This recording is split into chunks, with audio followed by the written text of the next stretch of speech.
بازرگان تا پیدا شد به نام خوشحالک. منظورتان موین ارشد اسبق امنیتی. موین خودتان؟ خود اگه بازو قصه دیگه است که باز بریم سر پشتونیسم و بابا غنی و ترت فرتش. خب شما میگین کسانی که ظلم کردن در 40 سال، در 40 سال خب دوره جمهوری هم حتما است، دوره که شما وزیر داخلی، دوره امید کل ما و شما. او را ما میخوایم بیشتر دوره از کریم به پشتونیسم غنییزم خائن تشریح بده و میخوایم خلاص کنم به جلسه که با یک کسی عبدالله محب نام داشته اگر بشناسید. یک روز من عبدالله محب پارلمان افغانستان نمایندای مردم افغانستان بودجه افغانستان منظور نمیکرد بر دلیلی که داشت. با ما چی؟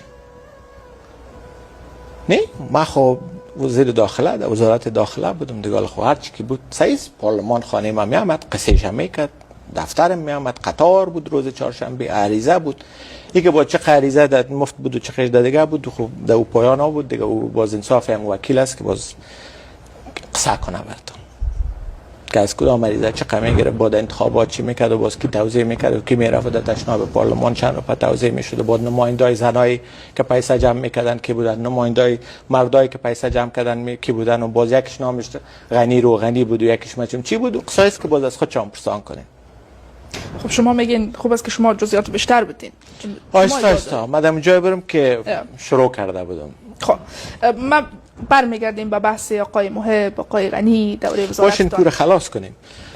گپ زوب سو عزیز ما را یک روز در دفتر رفتم، گپ عسکری پشتونیسم مطرح بود نه که غنی و اینا را گفتم.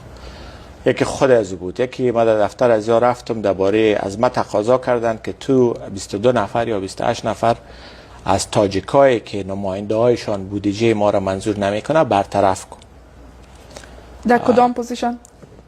در پوزیشن های مختلف و شاید هم که بعضش خیشای از امی وکیلا بود، خودشون عریضای خیشای خود زودتر می آوردن دیگه و اگر که باز بسیار چیز میکردی با جمع میشدن و باز استهزا بود و ایسابه ها بود و کلگی میفهمه دیگه، خودشان میفهمه، مردم آستا قدم به قدم تشریح میکنه. باز به او اساس مرا 2 نفر همراهش بود، یکیش خب همونجا بودن دیگه.